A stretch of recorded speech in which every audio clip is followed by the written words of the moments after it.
Welcome to Man in America. I'm your host, Seth Holhouse, and thank you so much for joining me live tonight. There's a lot to dig into. As usual, we've got big stories happening here in America. We've had these supposed terrorist attacks, which is even the word terrorist attack, there's a lot of baggage attached to that, which we'll be diving into. Are these terrorist attacks? Are these actual terrorists? Are these jihadists or ISIS sympathizers that are just wreaking havoc in our country? Or is there something much deeper that's going on here that's tied into Operation Northwoods or MK Ultra programming? There's a lot to look at here because whenever I see a significant story or multiple stories that line up, like what we're seeing, really since the beginning of the year, multiple attacks, right? The Cybertruck blowing up. We had a shooting in Queens. We had obviously the New Orleans terror attack with the truck, the guy driving the truck through the crowd.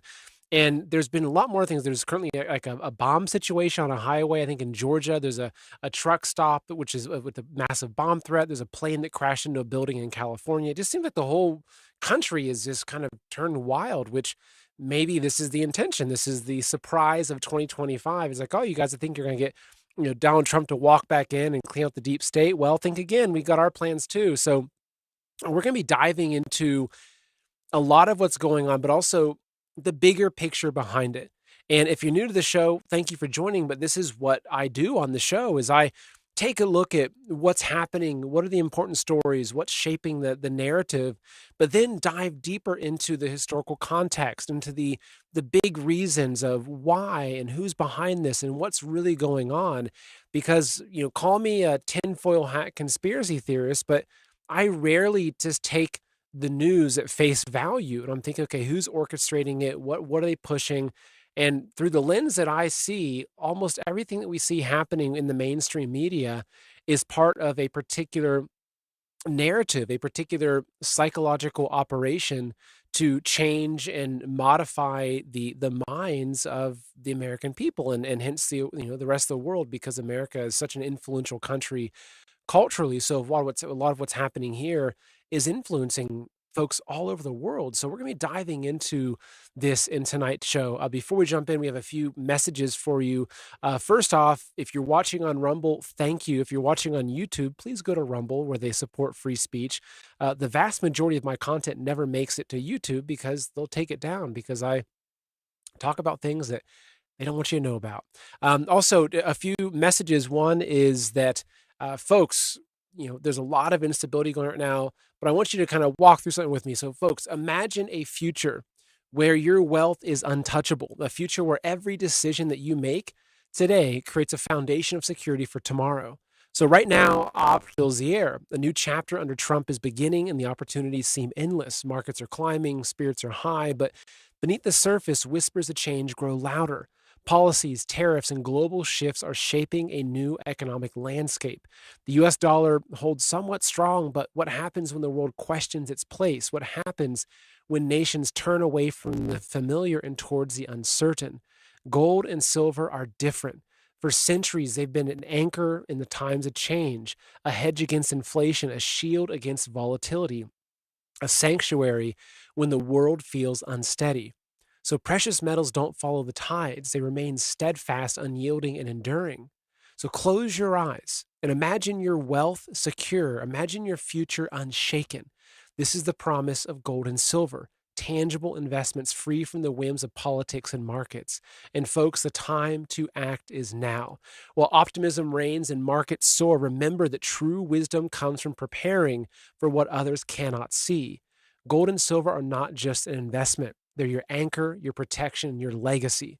So, folks, take the first step towards securing your future. And there's no better company to work with than Noble Gold. Protect your future. Act now. Call 626-654-1906 or visit goldwithseth.com to get your free gold and silver investment guide. Again, that's 626-654-1906 or goldwithseth.com.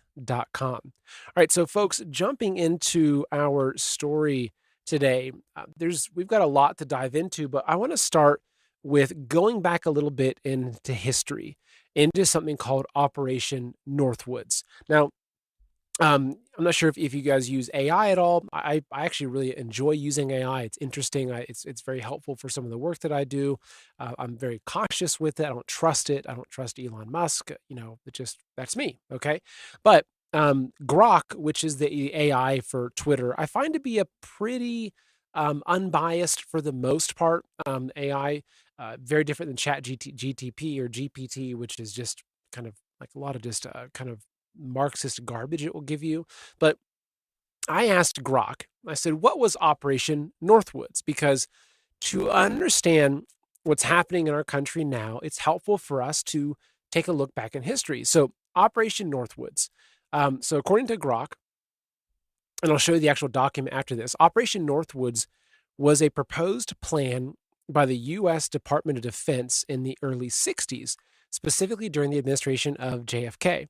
Here's a rundown of what it entailed. So, the purpose, the plan aimed to justify military intervention in Cuba by staging false flag operations that would appear to be acts of terrorism or military aggression committed by the Cuban government.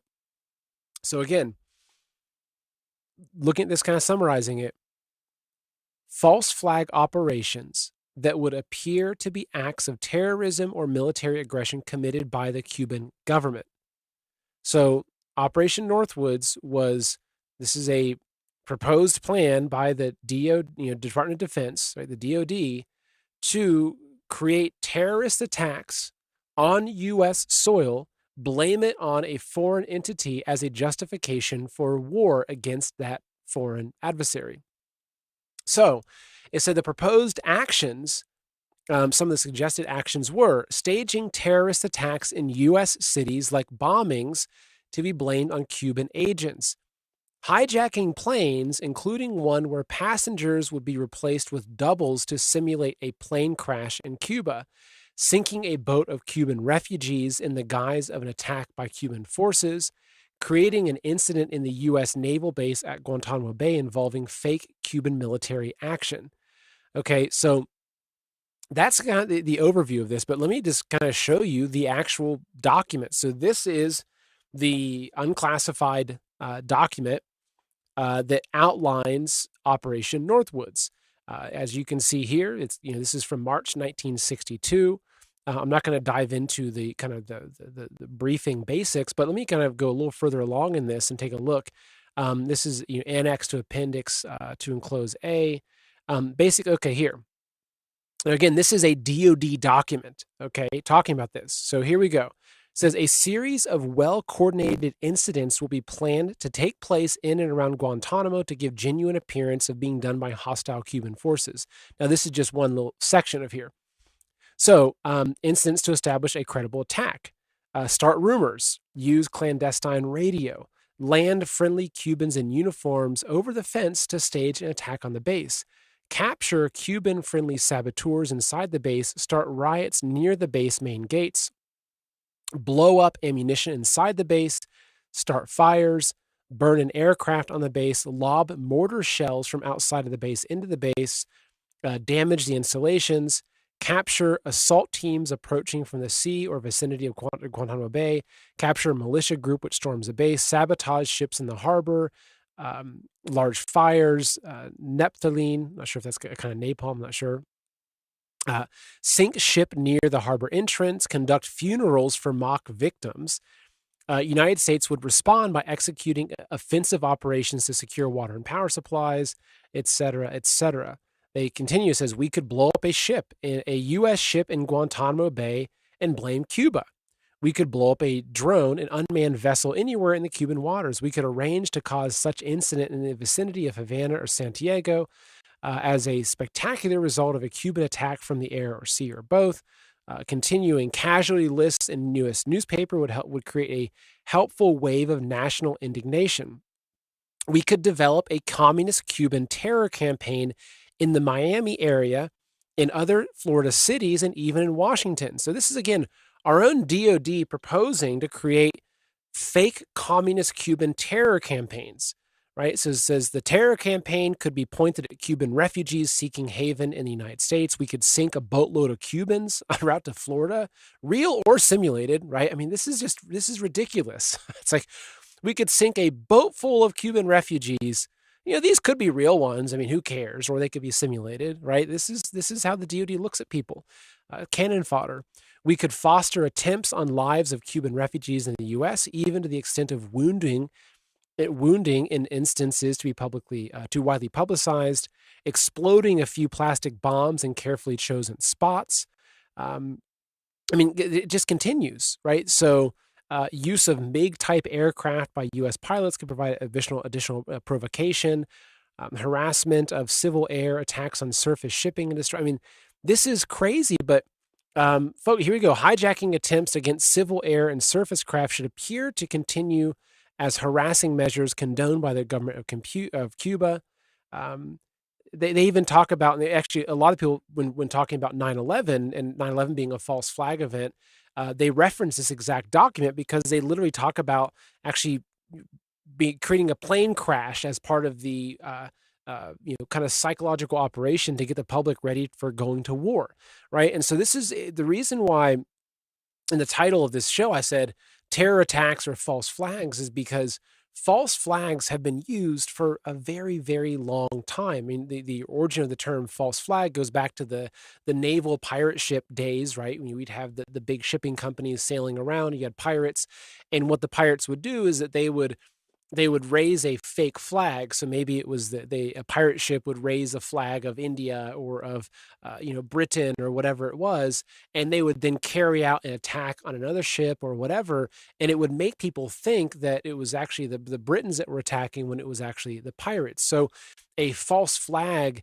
is an event where it doesn't mean that it was fake, right? And this is something that I think is really, really important because if you say, oh, that mass shooting was a false flag event, it doesn't imply that the whole thing was fake and scripted. I mean, it could have been, right? I think that there have been a lot of mass shootings that were scripted and that were very manufactured. I'm not going to go into detail on those on this show, but the idea, though, is that these false flag events, what they do is they're oftentimes real events that cause real death, but it could be, say, an American soldier that is being controlled through mind control mechanisms, which we'll be talking about in today's show, carrying out a terrorist attack that the government and the media then frame as being an ISIS terrorist attack.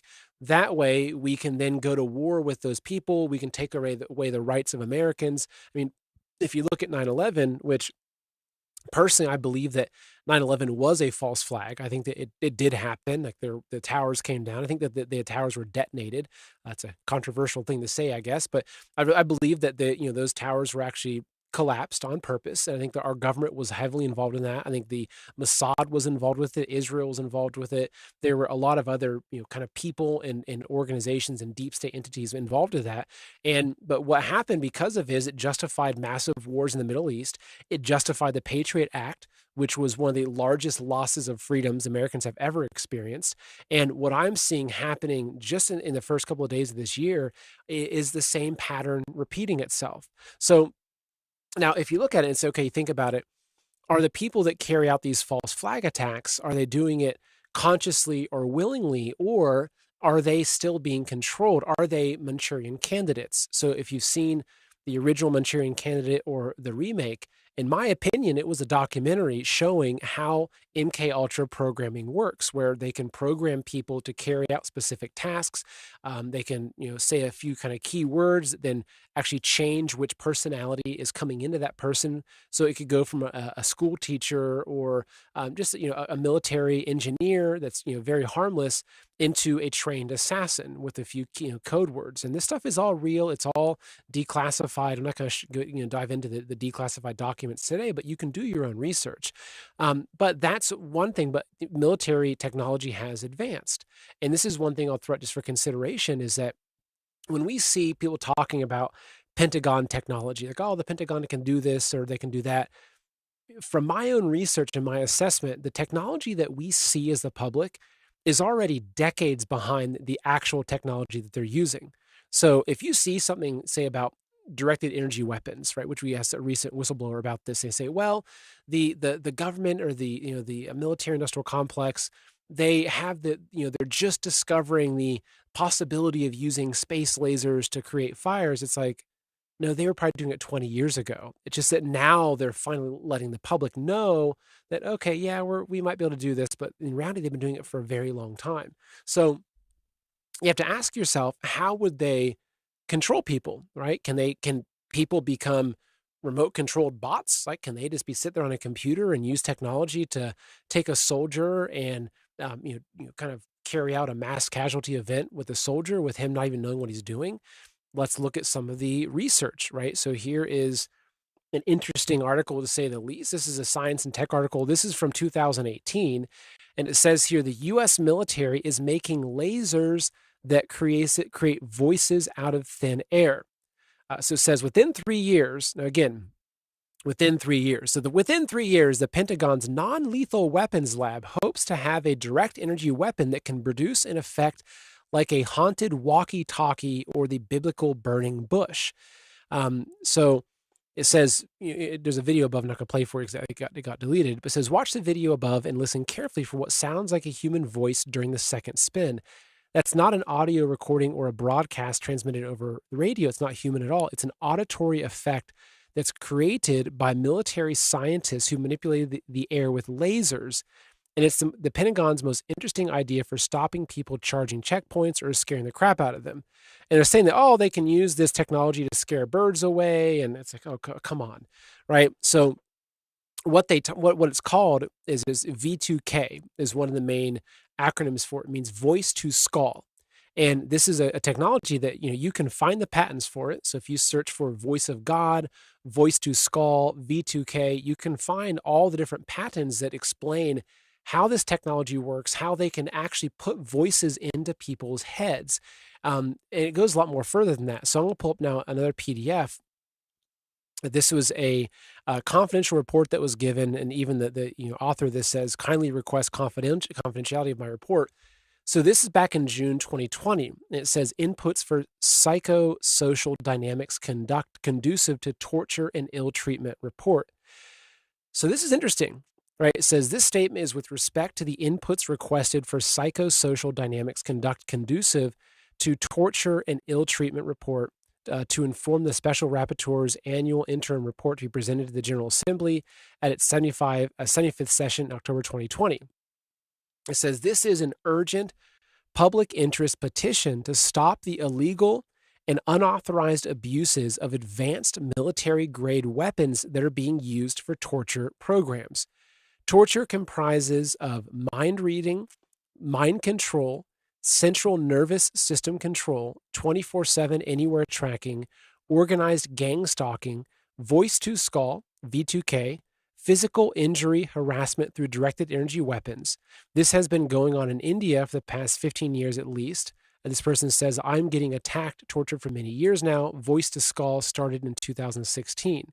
It says all these attacks are no touch, covert, and are remotely operated. So to leave the minimum evidence, if at all, thus making all available laws ineffective and powerless to help the targeted innocent civilians.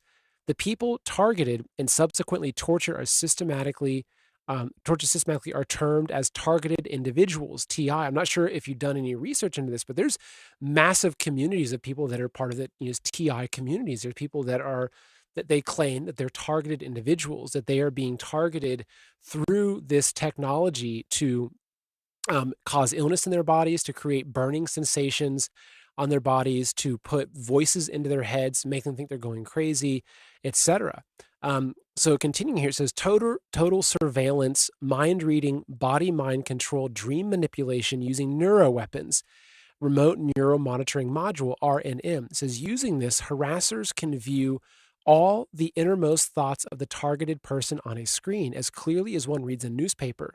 The eyes of the target become a live camera for the trackers. Whatever the target's view is recorded on the tracker's computer or viewed by the tracker's brains using a brain-to-computer interface, BCI, brain-to-brain interface, BBI.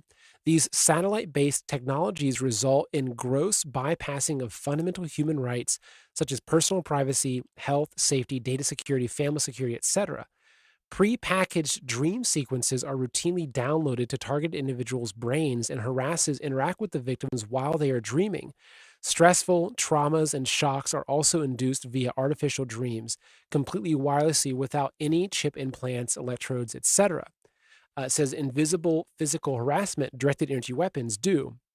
It says any of our body parts can be targeted and attacked by these directed energy weapons. These weapons may use microwave, EMF, ELF waves and can cause a wide range of diseases, including cancer, heart failure, kidney disease, vertigo, hands and legs paralysis, internal decay, memory loss, to name a few, all at the touch of a button from anywhere, traceless, just by using the unique brain fingerprint, brain frequency of any victim anywhere.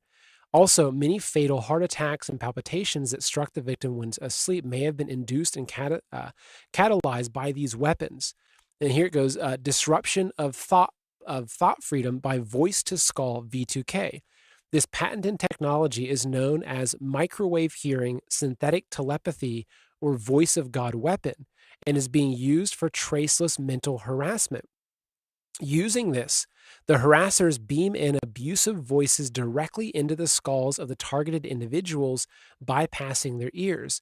Harassers interrupt and censor the victim's normal thinking when traveling anywhere in society by beaming in abusive voices in the victim's head constantly, hence spoiling work task completions. It says that victims also get wrongly labeled as mentally ill when reporting about this. Not many are aware about the novel neuroelectromagnetic bioweapons and its capabilities. V2K, voice to skull, is also used for deception, causing confusion by beaming voices inside the skull in between talks when the targeted individual is talking to other people, and impersonation of voices of close persons. Whether close persons are talking to the individuals, these perpetrators intertwine their own voices along with the close person's voices by a technology named EEG heterodyning. So it goes a little more into detail, but I can tell you that, and this is a very, very well researched paper, right? Now, I'm not going to go into these because these are some pretty kind of deep rabbit holes to dive into, but here you some of the headlines of the reference papers here, from psyops to neurowar. Spooky mind reading technology, U.S. Army developing synthetic telepathy, when neuroscience leads to neuroweapons, weapons of perception, neuroscience, and mind control weapons. So this is like armytechnology.com. Actually, let's go and visit this, right? Accept all cookies. There you go. So this is armytechnology.com. I mean, this is not some, conspiracy theorist website. Weapons of perception, neuroscience, and mind-controlled weapons. It says advances in neuroscience offer the military the potential of mind-controlled weapons and performance enhancement. Are mind-controlled weapons and extrasensory enhanced warfare techniques mere science fiction? It says recent developments in neuroscience suggest not, with a new Royal Society report claiming that research in areas such as neuropharmacology, functional neuroimaging, and neurointerface systems could create a new breed of super soldier and diminished enemy ability. So this is from 2012. So I'm not going to try to convince you that this technology exists, and you can do your own research. You can say, look, the idea that someone can use a remote computer to control someone's central nervous system and to put thoughts into their mind or to actually influence their dreams, it sounds very sci-fi, but I believe this technology is real. I've seen a lot of interviews through my research over the years of targeted individuals that have been they've been targeted by this. A lot of times it's people that are in the military, or people that are spouses of military, or people that are in the military that end up leaving because they don't agree with something, that they're harassed through this. And so, again, the reason why I'm showing you this is I'm setting up the idea of asking the question of, is this kind of technology being used to create false flags in America, right? So let's take a look at some other instances of this. It's like, okay, you can say that I'm crazy and these people are crazy, but there are huge communities of TIs, of targeted individuals that get together to discuss this and go over exactly what they're experiencing. So I've got an article here that I'm going to show you called Mind Games, which walks you through some crazy stuff. It says, new on the internet, a community of people who believe the government is beaming voices into their minds. They may be crazy, but the Pentagon has pursued a weapon that just This is from 2007. And wait till you see some things I'm going to put into here. But before I jump into that, I do have just a quick message to get to you about Le Bleu, right? So, folks, let's talk about making America healthy again. Okay, so Vantastic. Okay, this is one of my new sponsors I'm really excited about. They sent me a bunch of boxes of their products, and like I loved them. My family loved them. So anyway, let's talk about Vantastic. Look, folks, whenever I work with a new show sponsor, I always make sure that anything I recommend to you is something I'd also give my own family. So I heard about Vantastic. They're interested in working with me. They sent me a few boxes of their drinks, and honestly, I was really surprised at how amazing the drinks are and how healthy the ingredients. And trust me, like I'm really, really picky about what I consume, especially with what I give my kids. So Vantastic marries the benefits of the mighty muscadine grapes liquid extract and the hydration and refreshment of Le Bleu's fractional vapor compression distilled bottled water. Vantastic is made with no sugars, no carbs, no artificial sweeteners, and no calories. And it's got the benefits of approximately 100 parts per million of antioxidant polyphenols, all from the muscadine grape. So Vantastic is a game changer for anyone looking to get off of artificial or sugary drinks that don't support optimal health. So if you or someone you know is health conscious, calorie conscious, sugar conscious, pre-diabetic, diabetic, or just enjoys a delicious alternative to artificial or sugary drinks, try the new Vantastic. Honestly, it's fantastic. It comes in 2 flavors, blueberry cherry pomegranate and pineapple mango. It's available online at vintastic.com with free shipping. So yes, that's vintastic.com. Order today and use the code SETH, S-E-T-H, to receive 5% off of your order. So again, vintastic.com and use promo code SETH to get 5% off of your order. All right, so folks, jumping into this article though about, let's see, here we go, mind games. So this again, 2007, there is this community of people that are claiming they've gotten together. They claim that the government is beaming voices into their head. So let's look at this. It says, if Harlan Gerard is crazy, he doesn't act the part. Describing one of the main characters they interviewed in this and how he's just this kind of nice looking, nice dressed, expensive loafers, crisp blue button down, looks like a businessman, but this guy is someone that is attending this conference for people that are targeted individuals. So let's go and dive into some of what they've said here. Okay, so it says that this guy has this guy they're meeting with, the reporter's meeting with, says at a table in front of Dunkin' Donuts inside the train station, this guy opens a bag and pulls out a thick stack of documents carefully labeled and sorted with yellow sticky notes bearing neat block print. The documents are an authentic looking mix of news stories, articles culled from military journals, and even some declassified national security documents that do seem to show that the U.S. government has attempted to develop weapons that send voices into people's heads. He says it's undeniable that the technology exists, but if you go to the police and say, I'm hearing voices, they're going to lock you up for psychiatric evaluation. Keep in mind, folks, this is 2007. This is almost 2 decades ago. What kind of technology has come out since then? One can only imagine. So getting into it, they're talking about, the first person speaks at this conference call. You hear the talking. The female caller throws out the first question. You got gangs talking or V2K? She asks. There's a short, uncomfortable pause. V2K, really bad, a man replies. 24/7. Gangs talking, another one replies. Oh yeah, join the club, another person replies. The members of this confessional club are not your usual victims. It isn't a group of alcoholics or drug addicts or survivors of childhood abuse. The people connecting on the call are self-described victims of mind control. People who believe they have been targeted by a secret government program that tracks them around the clock using technology to probe and control their minds. The callers frequently refer to themselves as TIs, targeted individuals, and talk about V2K. The official military abbreviation stands for voice to skull and denotes weapons that beam voices or sounds into the head. In their exoteric lexicon, gang stalking refers to belief that they are being followed and harassed by neighbors, strangers, or colleagues who are agents for the government. So I'm not going to kind of keep, kind of diving into that, but this is some very real stuff. Now, I want to take a look at this, pardon the ad there, this story right here. So, okay, one thing that we see is that there is a theme of people that are military or ex-military carrying out mass shootings, right? There were, I think, 2 different shootings at Fort Bragg. Here's another shooting. This was in 2013, where it says Navy Yard gunman was hearing voices and sought treatment for mental issues.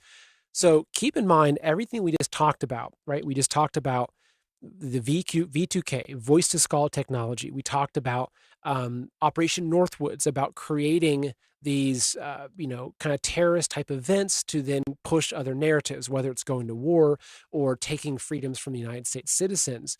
So kind of listen to that. Now look at this little article here. So this is in 2013. This was a major shooting. So a detailed profile of the former Navy reservist who slaughtered 12 people at the Washington Navy Yard was coming into focus Tuesday as investigators continue to piece together information about the attack. All right, so Aaron Alexis, a 34-year-old information technology employee with a defense contractor, used a valid pass to get into the highly secured installation Monday morning and started firing inside a building, the FBI said. So continuing here, I want to describe some things they're saying. It says the motive for the mass shooting, the deadliest on a military installation in the U.S.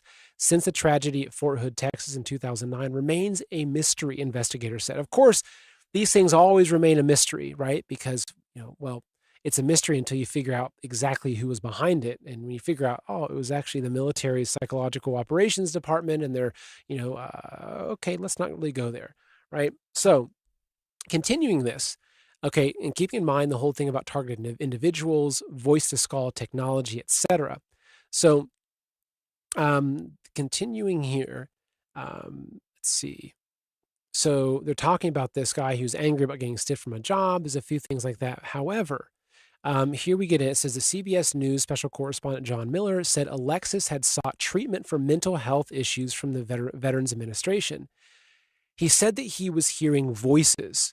He was detached from reality at certain points. He had sought treatment a number of times at a number of places and was also frustrated there. He claimed he wasn't getting his full VA benefits. Okay, continuing here. It said, last month, Alexis called police in Rhode Island to complain that voices were harassing him through a wall at his hotel and that he worried they might harm him. Alexis told them he was in town as a naval contractor, blah, blah. So, right, so that he got into an argument. Now, continuing here, and they're kind of talking about, they're asking the same questions. Okay, here we go. Navy Yard gunman was hearing voices and sought treatment for mental issues. So investigators also searched for clues in the residence and hotel room where he was checked in earlier this month. Okay, now it said that after the shooting incident in 2004, he also told police he was present during the tragic events of September 11th and how those events had disturbed him.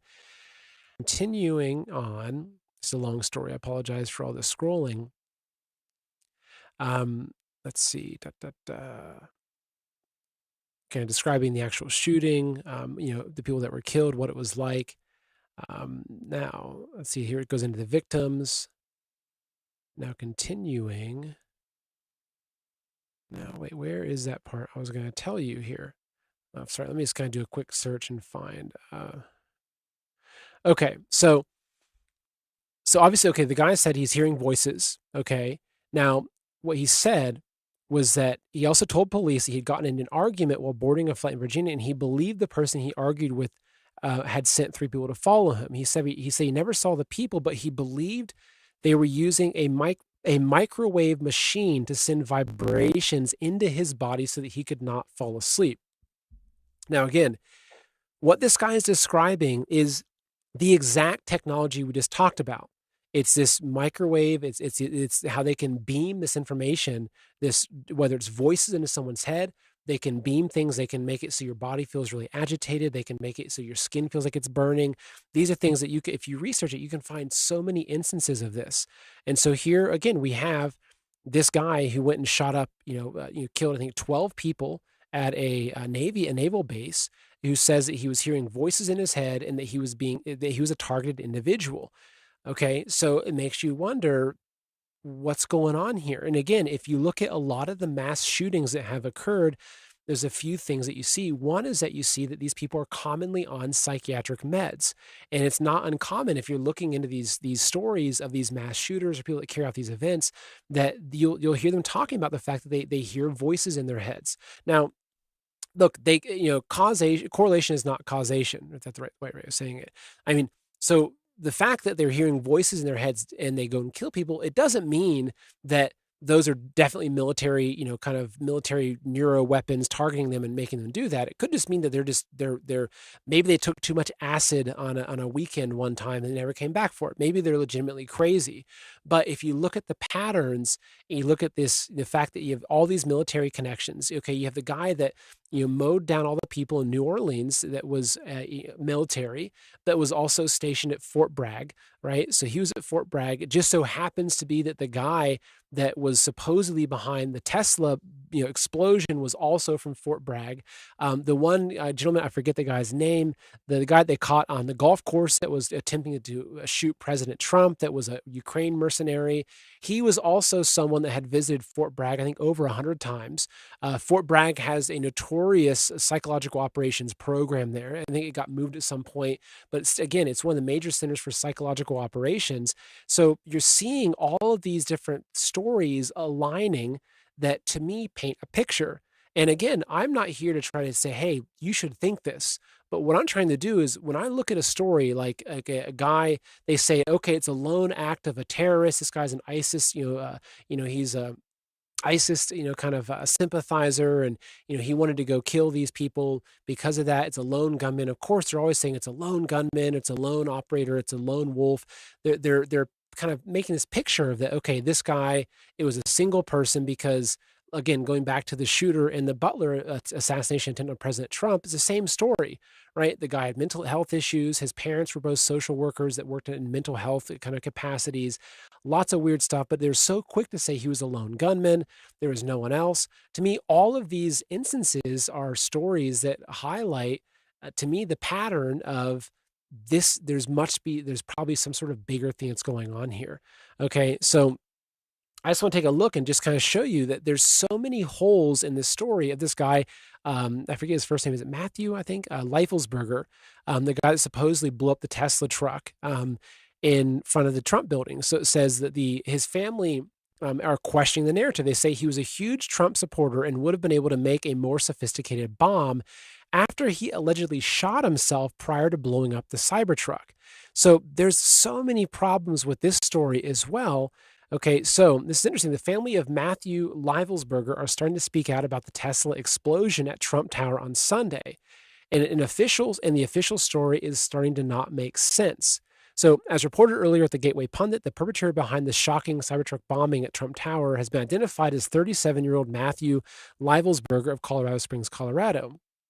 They say that law enforcement sources confirm that that he was the driver of the cyber attack. Now, what's strange about this is that they say that they couldn't identify his body because he was so charred. I mean, they basically, the guy was cooked inside the Cybertruck. I kind of tell you to go look at the pictures of it, but it's like it was like basically a pile of black nothing was all that was left. Yet, similar to the passports they found, from the 9/11 hijacking, they just so happened to have found his relatively intact government ID that identified him.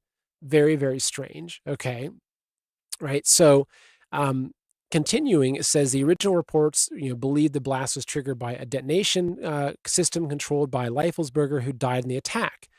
Now, what's strange though is that now they're saying that he shot himself before his rental Cybertruck exploded, right? And so this is where it gets kind of strange, is they say that supposedly the guy shot himself in the head with a Desert Eagle 50 caliber handgun, which I'm not sure if you're not familiar with guns, but a 50 caliber, the Desert Eagle is like one of these famous guns that it's a beast of a gun. It's a massive, massive round, right? It's 50 caliber.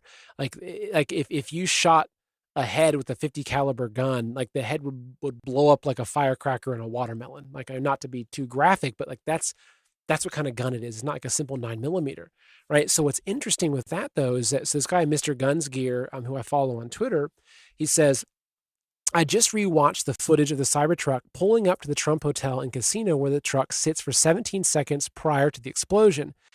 It says that police have stated that Matthew Leifelsberger shot himself in the head with a 50 AE Desert Eagle. if you've ever shot a deagle in 50 AE, 50 caliber, you know the flash is epic. It says the model shown in the police footage is quite literally the flashiest model they make, meaning that how the barrel and basically what it means is that when that gun fires, it lets off a massive flash, right? Just right, you see it. It's like a bright flash from that gun. So he's saying here that this guy's saying, at no point in the two videos I've seen do you see any flash nor hear any bang after pulling up. So was he dead before pulling up? At this point, I'd say that's probable. Then the question is, did he program the destination into the Cybertruck or did someone else? I'd imagine that should be a pretty easy question for the folks at Tesla to answer with the way those vehicles are monitored in virtually real time. So, and also here he is, like this guy just had a brand new young baby. This is a post that he put out from June 19th, 2024. So this is, like less than 6 months ago, this beautiful newborn baby. I mean, to me, I look at this picture of this man and his wife and his child, and I don't know. I don't necessarily see somebody that wants to go kill himself in a Cybertruck. But what's also interesting is that if you watch the videos of the Cybertruck explosion, so the truck drove in, parked in front of the Trump Hotel, and 17 seconds later, the thing blew up. You couldn't see, you didn't hear any gunshots. There was a guy standing maybe 15 feet from the truck that was standing next to his suitcase. He doesn't flinch until the explosion goes off. So when the explosion goes off, he gets knocked over because he's close and he probably got really injured, unfortunately. But if this guy, hypothetically, say this guy drove the truck and parked it right there and then shot himself in the head with a 50 caliber, a handgun.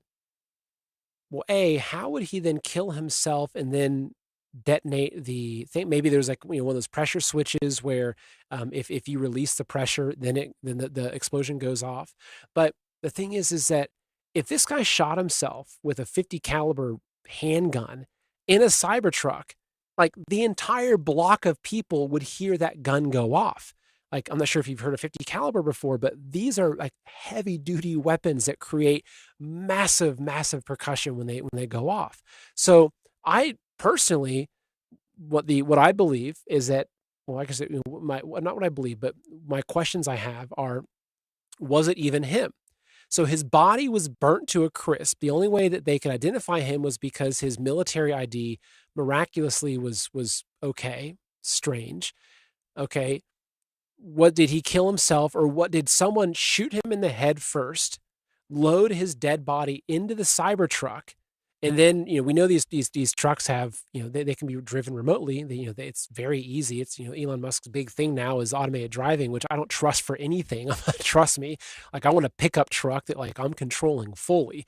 Like I don't want one of these Cybertruck things. Not to mention the EMFs from the batteries and all, like the surveillance state. Like I want, like, my dream is like an old school 1960s pickup truck where it's like it's EMP proof. I can fix it with a basic wrench. There we go. So what it looks like, though, what the evidence kind of looks like is that this body was in this truck, was shot in the head with a Desert Eagle prior to the truck arriving there, and that the truck was then programmed to go park in front of the Trump, the Trump Tower and then blow up. The other thing that's very suspicious is that they say that the bomb the truck went off with was this like very, very rudimentary homemade stuff with kind of cheap fireworks, and like it was a very, very amateur bomb. Now, this guy was, I believe he was a Green Beret, like Special Forces. Now, look, not every Green Beret is a explosives expert, but I'm sure that most Green Berets know a thing or two about explosives, and they don't just hack together some fireworks to create a bomb. I mean, these guys are mercenaries. They're killers. I mean, if they're told to, right? I think I'm not saying they're bad people and they're killers, but like the Green Berets and Special Forces, these are the guys that you send in for the really difficult assassinations of, terrorists, etc. So you're telling me that this Green Beret, who was a Trump supporter, who appeared to be very happy and had a beautiful young child, somehow got a 50 caliber Desert Eagle, He drove this Cybertruck with a bed loaded with like crappily homemade, kind of created bombs, shot himself in the head, which kind of seems useless. It's like, okay, well, if you're going to kill yourself, just let the do it. Why he didn't want to kind of burn to death? I don't know. It just the whole thing does not add up. And then if you add the fact that this guy also was, at Fort Bragg, where again, I think the guy's Alvin. I forget the guy's name that was the Trump, the guy the skinny guy that was, kind of back and forth with Ukraine. He was a big Democrat. They arrested, down, at the golf course down there, who was also at Fort Bragg. I think his record shows he's there over 100 times. So you add all these stories together, and like what I'm seeing is that there's some sort of kind of campaign going on here, and it's just starting.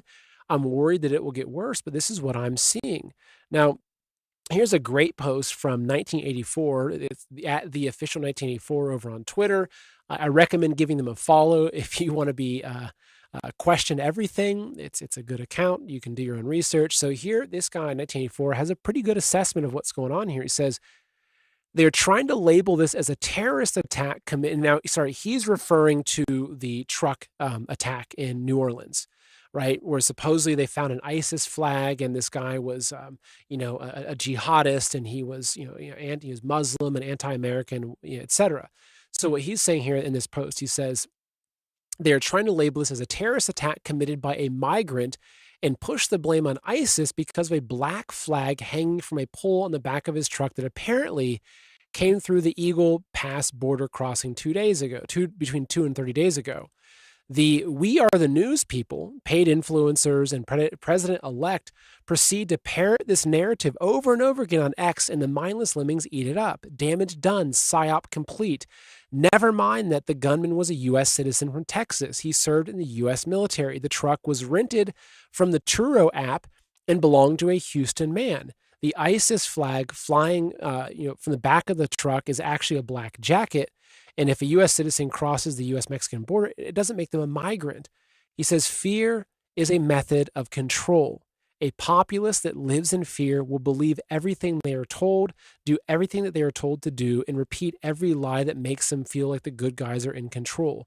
Wake up, there are no good guys. Now, I disagree with that last statement. I think there are good guys, but unfortunately, I think they're few and far between. Also, the Tesla that was blown up and the truck that was rented, this EV truck, were both rented through this company called Turo, which is a rental app. Now, someone pointed out earlier that one of the key board members of Turo is Chelsea Clinton. I mean, is that just random? Maybe it is. I'm not accusing her of anything, but it's just kind of odd when you see these coincidences of like, okay, so they both use the Turo car app, and sitting on the board is just so happens to be, one of the daughters of one of the most powerful political families in America. It's kind of odd, right? It's kind of odd. But I do think that Laura Logan, she sums it up really, really well with this post. And I reviewed this on my show last night. Because this right here, to me, this is what I think helps you understand the entirety of this narrative. Laura Logan says, I learned months ago from multiple U.S. intel sources that the CIA was urging their friends in the Taliban Haqqani terror network to use their sleeper cells inside the U.S. for an attack that would be blamed on ISIS. So I'm very skeptical. It is too easy to blame ISIS. They do it over and over to hide the fact that powerful people inside American intel agencies are in bed with this nation's enemies.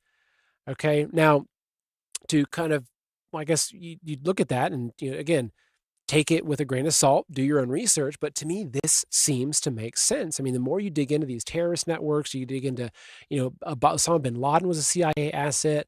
A lot of these kind of famous terrorists are actually CIA assets. And there's just all kinds of suspicious stuff going on. And we know that these agencies are actively working against we the people.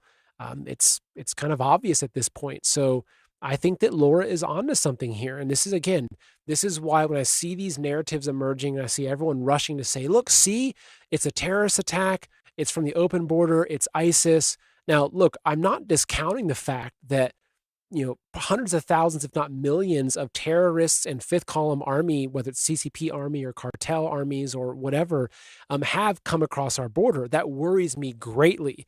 I'm very, very concerned that at some point, during, whether it's, around the inauguration or in this year or, during Trump's first year or two, that there will be some sort of massive coordinated terrorist attack on American soil. I think we're seeing the beginnings of it right now, right? Which is why I'm so into preparedness and why I live in the country now with chickens and, 6 different generators because, to be honest, I don't trust the government, right? You're probably the same. But I think Laura Logan sums this up quite well. But if you look at, okay, well, what's the reason behind this, right? Like, why would they be doing this? I think it's a handful of reasons. One is to create instability in America, to potentially bring, kind of give rise to civil war or martial law. The other, though, is just to strip away our freedoms. Look at what 9/11 did with the Patriot Act. That to this, kind of right here. This is a video I'm going to play for you. This is from Colin Rugg. This is just in. Soros-backed Orleans Parish DA Jason Williams calls for European-like surveillance measures to defend against new terror attacks. So I'm going to play this for you really quickly. This is it's about a minute long. Things are going to have to change. But listen to what he's saying, and listen to this is exactly what we're talking about here: is get people scared. And get those people that are scared of a terrorist attack to offer up their freedoms in exchange for more protection. Listen to this. Things are going to have to change. Just after 9/11, I remember a time when I could run from my car to the gate to catch a flight. After 9/11, we realized we need to do things very, very differently so that we can all arrive at our destination safely. I think you're going to see a lot of things change in the city of New Orleans. And actually, I think you're going to see a lot of things change in this country in terms of how we handle large-scale events, where there's pedestrian access and where vehicles are allowed. I think you're going to see things change in terms of the level of surveillance that we have in this country. We've pushed back against some of that, but when you look at places like the UK and other European places where CCTV is very commonplace and used proactively so that it can look for signs or indications of an attack, I think you're going to start seeing those things in this city because I'm going to be pushing for them. And you're going to probably see them in a lot of other places that are destination cities like the city of New Orleans. So there you go. There you have it. So after this attack, now he's calling for European-style surveillance and CCTV monitoring so they can monitor all these attacks. But as you know, they're not doing this for our safety. It's about control, right? And so again, be vigilant with this. Keep your head on a swivel, because what I just showed you, that guy talking, and this is what worries me, and I'm concerned that there's going to be a massive increase in these kinds of attacks. And now, thankfully, look, if we had Kamala, starting her first term, starting in January 20th, I'd be really, really worried that America will quickly turn into a massive police state. My hope is that President Trump, stands by the Constitution. My hope is that we're not using Elon Musk's, technology for surveillance. I mean, it kind of worries me about, Musk and Palantir and some of those big things. Like, I've got a lot of concerns about that, the technocracy. But again, this is what you see as these agendas roll out, is that there's always, it's like, okay, something bad happens. But before you know it, it's like, oh, well, maybe we need to have, way better surveillance in cities across America. Oh, maybe we should be tracking city. Hey, maybe we should be COVID tracing, that way, if you want to come in contact with it, hey, download this app so we can track you everywhere. Oh, maybe we should be tracking whether you're up to date on your boosters or not. Again, all these things, what I see, are pretexts for increased government control of the people, which is the opposite of what I believe in as a red-blooded, patriotic American. Like, this is stuff that I will resist in every way possible. So again, folks, I hope that you enjoyed tonight's show. I ran through a lot of stuff, but I love doing these deep dives and walking you through my research. It leads me to believe what I believe, and maybe it'll wear off on you. Maybe you can, in the comments, let me know if I missed something. I'd love to see what you have to think about things. But finally, before we go, I've got one other sponsor I want to tell you about, which is something that I use actually quite often, is Balance of Nature, right? So folks, it's the new year now, okay? And we're spending a few days seriously thinking about what we can do to improve our lives. And usually it revolves around better health. So I want to strongly encourage you to do what I do. Take responsibility for your health by taking Balance of Nature's whole food ingredient supplements. Seriously, they're packed with 31 varieties of fruit and vegetable ingredients, from tomatoes to sweet potatoes and just about everything in between. This is a resolution you can truly keep all year long, just like I do. This is your last time to put it off, because today you can become a preferred customer at Balance of Nature. So use my discount code SETH, that's SETH, to get 35% off, free shipping, plus a free fiber and spice supplement. This is an unbelievable limited New Year's promotion, but you must use my discount code SETH, SETH. So call them at 800-2468-751 and use discount code SETH, or order online at balanceofnature.com and use discount code SETH to get 35% off plus a free fiber and spice supplement. All right, folks, thank you so much for being here. If you enjoyed the show, the best thing that you can do is share this with somebody else. If you enjoyed it and you learned something, send this to your friend, send it to a colleague, send it to someone that maybe thinks that you're a little bit wacky. Because what I try to do is I don't just come out here and kind of dump all these weird conspiracies on you. What I do is I show you historical documents and say, hey, well, here's a declassified document that says this thing that everyone says is some wild tinfoil hat conspiracy was actually being done in the 60s by our own military.